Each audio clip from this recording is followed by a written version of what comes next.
Hi, this is Jason from New Horizon Media, and I'm speaking to Luke from Formlabs about the 3D printers that they bought here. So please tell me a little bit more about them, please.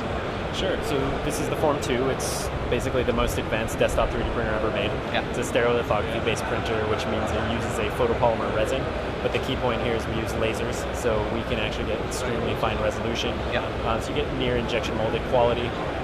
It's targeted at mechanical engineers, product designers, but then we've also been getting into other industries like jewelry and dentistry as well. Okay. And what kind of other things have you been creating with the 3D printers then?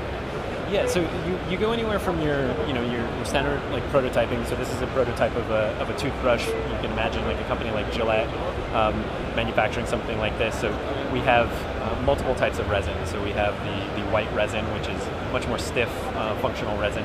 Whereas we also have like the flexible resin. So you get some interesting properties out of it. That's one of the interesting things about stereolithography. But I think it starts getting into some much more interesting things. Like, do you mind coming over here to? Yeah, of course. Like I mentioned a second ago, one of the bread and butter of 3D printing has been rapid prototyping, but as we come out with new materials like our biocompatible resin, we're starting to get into the surgical guides, where a dentist would actually scan your mouth, use some software to create a model for a surgical guide that actually goes in your mouth to help perform complex surgeries. Yeah. Okay, cool. Yeah, so some of the amazing things that you can do, I mean, you could definitely prototype, but we have several applications engineers that have pushed our printer to the limits, and like one of the amazing projects that they did was they fully prototyped completely 3D printed violin that an artist actually composed the song to play on it, and it actually sounds amazing. It's not a Stradivarius, but it's actually pretty amazing how good it sounds despite being printed in photopolymers. Yeah.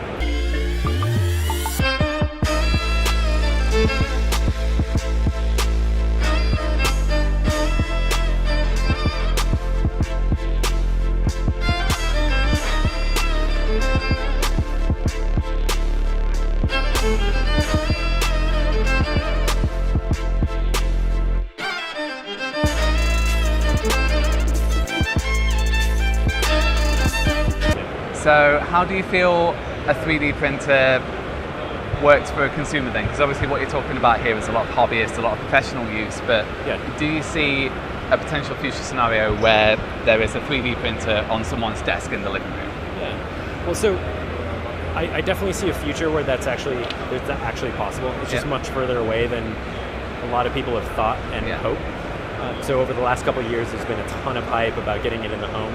But I think you'll see a lot more parallels of the PC industry, where there was a lot of people thinking they'd get it in their homes, but actually the first targets when it really came out was schools and businesses. Because they're the people that have the most use for it and get the most out of it. I think you need a lot of things to happen to get it in the home, anywhere from you need more materials that make it much more useful for kinds of things. It also needs to be easier to use, and not just the printer itself, but also CAD, like computer-aided design.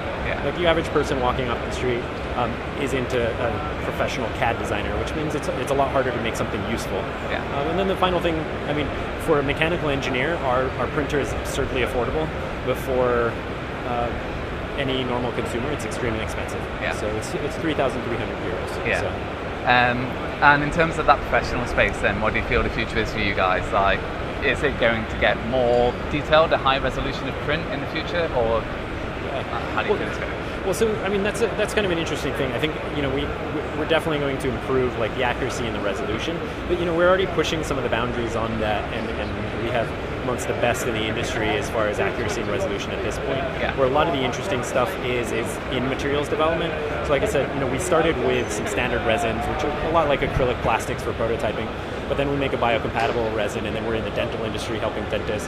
We make a castable resin, and then you could use it to cast jewelry. I proposed to my wife with a 3D printed ring. Oh, wow. Yeah, this was actually 3D printed as well. Congratulations. Thank you. She said yes, so she's my wife now. Well, I assume so with the ring. I was kind of confused if you're still wearing the ring now.